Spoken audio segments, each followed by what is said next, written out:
first thing that we're going to do is we're going to do stethoscope placement for heart sounds. So I'm going to start by aligning my index finger up with the base of the throat where the bone is, and I'm going to spread my fingers apart. I'm going to use my first knuckle. I have intercostal space right here, which is my second intercostal space. I'm going to place my stethoscope right there, and I'm going to listen to my heart sounds long enough to determine that I can hear both S1 and S2 and that it's regular and rhythmic. Then from there, I'm going to move across to the other side of the sternum. Second intercostal space on the left sternal border. Again, listen long enough to determine regular and rhythmic and the heart sounds. Then I'm going to move down to the next one. Same thing. The next one. Same thing. And then the next one, and I'm going to follow it over to the midclavicular line for the last one.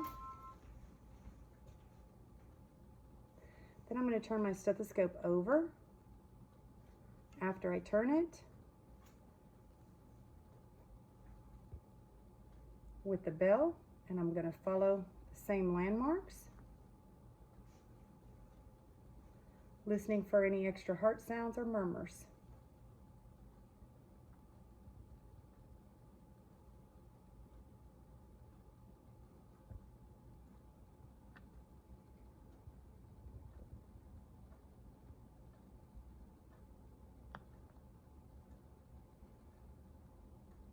Next, we're going to look at lung sounds and the landmarks for listening to lung sounds. So you want to be the same distance on one side as you are from the other, listening to about the same spot. Full cycle, inspiration and expiration, compared to the other side. Then drop down to the middle of the chest, inspiration, expiration, compared to the other side. Then lower chest, inspiration, expiration, compared to the other side.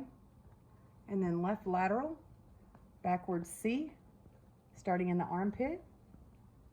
4 spots, inspiration, expiration, inspiration, expiration, inspiration, expiration, inspiration, expiration.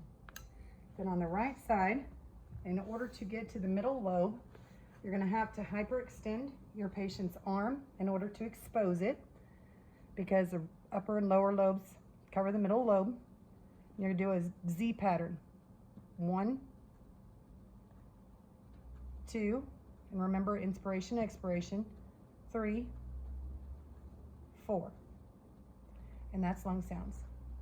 Now we're going to focus on the assessment of the abdomen. So the first thing that you want to do is you want to make sure that when you expose their abdomen that you keep their genitals covered, and on a female patient, you want to make sure you also keep her breasts covered. So the first thing that we're going to do is take a look. And so we're looking at the skin for any rashes, any incisions, breakdown, tubes, or drains, and we want to assess those really well if they're present. Then we are going to look at the shape, and so is it flat or round, both considered normal, or is it obese, or perhaps distended? If you have a concern that the abdomen is distended, the next thing you want to make sure to pay close attention to is the presence of one or the other of these tubes. The Salem sump, traditional NG-OG tube, or an enteral feeding tube. If you have the NG-OG tube, it's plausible that the airport that allows air and gas to escape has been clogged in some form or fashion, and that's why the air is not being allowed to escape and why you have a distended abdomen. If they have the enteral tube, it is possible that they are not tolerating the tube feeds, and that this is actually not in their small bowel at the base of their stomach. And so you are going to have to pay close attention to your abdominal assessment from this point forward in order to ensure your patient doesn't eventually vomit and aspirate. So your stethoscope, you're going to start after looking. You're going to listen. You're going to always start in the right lower quadrant. That's because that's where the large and small bowel come together. And if we're going to hear bowel sounds, that's the most likely spot we're going to hear them. And we're going to follow the large bowel tract around the abdomen. So you're going to listen long enough to determine whether it sounds normal, 5 to 30 sounds within a minute, hypoactive, less than 5 sounds in a minute, hyperactive, greater than 30 sounds in a minute.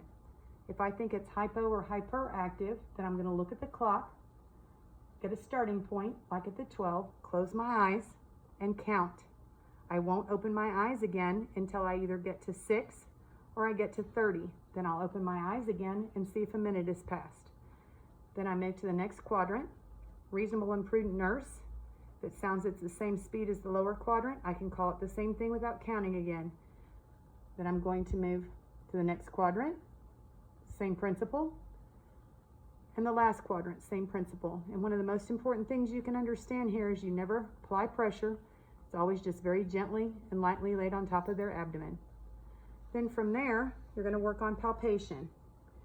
2 things. If you have an awake and alert patient, you're going to make sure to ask them to let you know if it hurts.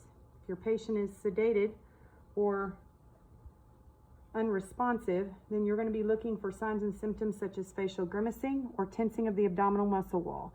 I'm going to use the surface area of both my hands, and I'm going to come around and start on the side, and I'm just going to work my way around the abdomen, making sure that I don't feel any masses or any abnormal things that I should not feel within their abdomen all the way around.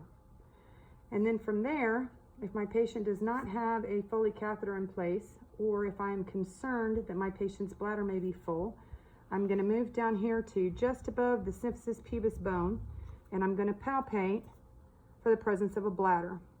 If the bladder is present, it will feel like a small, roughly oval-shaped stone like this, where I can feel it very, very firm right here underneath, just above the symphysis pubis. To assist with some landmarks when assessing peripheral pulses. So I'm going to start with the radial, and so I am going to take the thumb. I'm going to follow the thumb line here until I've got the wrist bones between my fingers. I'm going to come just 1 finger width inside with my middle finger, and right there I should find the radial pulse with relative ease. I'll do the same thing on this one, but I'm just going to gently move the wrist restraint out of my way. It's important that they're assessed at the same time, and that you use your middle finger because it's the only finger in your hand that doesn't generate its own pulse. Very lightly, and do not push down. Then I'm going to move down to pedal pulses, and I'm going to start with the assessment of the dorsalis pedis. So I'm going to follow the foot along until I find the bone that's on the top of our feet that we can usually feel. I'm going to slide the finger 1 finger width over that way and down just a smidge, and I should get my dorsalis pedis pulses. Again, important that you assess both at the same time and that you don't apply any pressure. If I cannot feel these, I can actually attempt to feel the anterior tibialis right here, not often possible. Then the posterior tibialis, you're going to find the ankle bones, feel around for the ankle bones. You're going to split the distance between the ankle bones and the Achilles tendon, and then you're going to put your finger in between and angle your finger up towards the ankle bone and attempt to palpate the posterior tibialis. If you're unable to palpate any of these for any reason, you'll want to go ahead and grab the Doppler and attempt these pulses with Doppler. Make sure to get some conduction gel. If the extremity is casted, or there's another reason why you cannot access these for a dressing or something else, you can always put the Doppler in between the digits and Doppler in between the toes, the tissue right here on the foot. You can do that in the feet, and you can also do it in the hands.